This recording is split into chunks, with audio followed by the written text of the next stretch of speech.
Welcome to waves media Telugu. వినుకొండలో నిర్వహించిన ప్రజా దర్బార్కు ప్రజల నుంచి విశేష స్పందన లభించిందని ప్రభుత్వ చీఫ్ విప్ జీవి ఆంజనేయులు తెలిపారు. కూటమి ప్రభుత్వం ప్రజా సమస్యల పరిష్కారానికే ప్రాధాన్యత ఇస్తోందని పేర్కొన్నారు. మంగళవారం చీఫ్ విప్ కార్యాలయంలో జరిగిన కార్యక్రమంలో నియోజకవర్గం నలుమూలల నుంచి వచ్చిన ప్రజల పింఛన్లు, రహదారులు, డ్రైనేజీలు, భూ సమస్యలు తదితర అంశాలపై 57 వినతి పత్రాలు సమర్పించారు. సమస్యలను పరిశీలించిన జీవి ఆంజనేయులు సంబంధిత అధికారులతో మాట్లాడి వెంటనే పరిష్కార చర్యలు చేపట్టాలని ఆదేశించారు. సంక్షేమం, అభివృద్ధి రెండింటినీ సమానంగా కొనసాగిస్తూ ప్రజాప్రభుత్వంగా ముందుకు సాగుతున్నామని ఆయన తెలిపారు.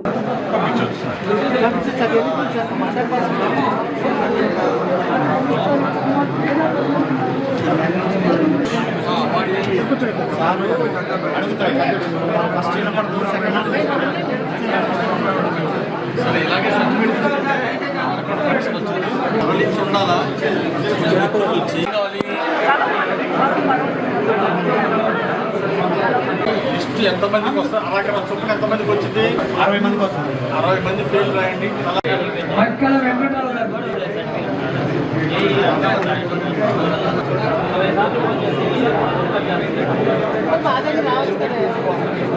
వెనక్కున్నాడు, కొంచెం వెనక్కున్నాడు.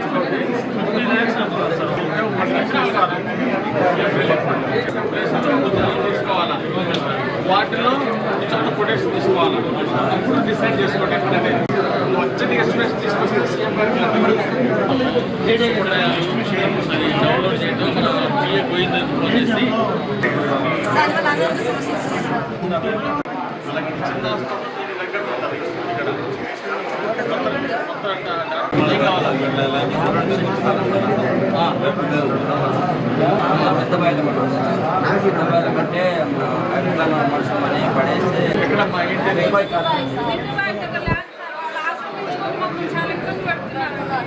వేరే వాళ్ళు ఎక్కించుకున్నారా? వేరే వాళ్ళు ఎక్కించుకుని జగన్ ప్రభుత్వంలో 100 సంవత్సరానికి నా పొలం కొనుక్కొని వేరే వాళ్ళు కొనుక్కొని 20 సంవత్సరాలు కూర్చోండి.